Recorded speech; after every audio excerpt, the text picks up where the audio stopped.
Hi, good morning. Good morning, Philippines. Good morning, world. Yeah, I'm Ursi Concepcion for FNG, Federal Land and Deborah Global Real Estate. So right now, we're now here at Feliz Cafe at the farm in General Trias, Cavite. And I'd like you to introduce to you Miss Anne. Hi.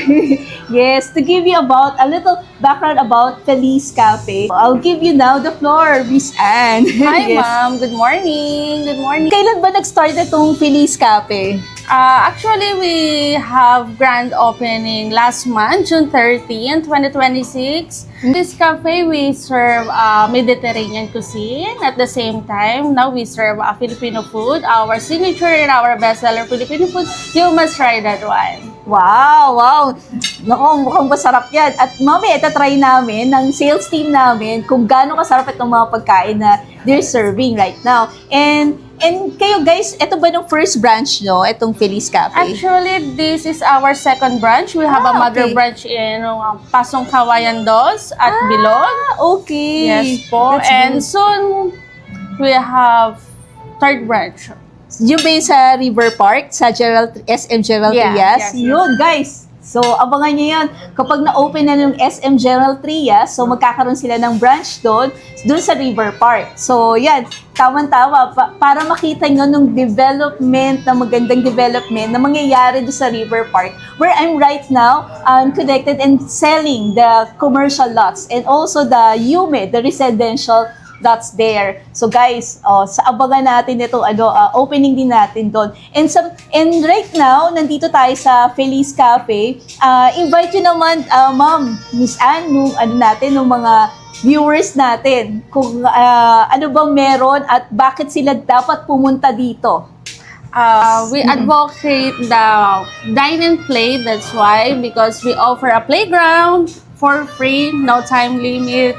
Just Wow. come here and enjoy with us. Yes, and also nabanggit mo rin na itong mga antique collections, paano ba siya nag-start? Paano ba, saan ba galing? Ano ba, kaninong concept ba ito?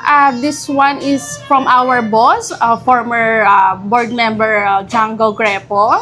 Siya po ang okay. nag-isip ng kung saan ilalagay yung mga antiques. And some of the antiques is collection niya.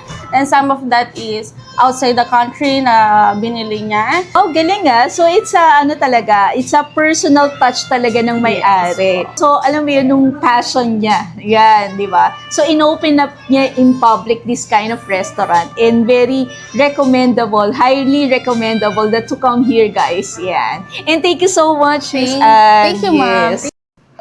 Welcome to Feliz Cafe.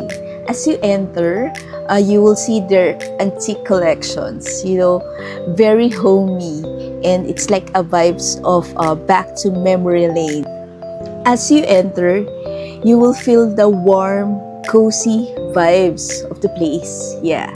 And then you will be welcomed by the most friendliest and accommodating waiters they have, going to our venue for our sales team lunch out. So, we're really excited. Yeah, ganda na venue, di ba? And then, 5 out of 5 ratings. Masarap ang food. Highly recommended. Talaga.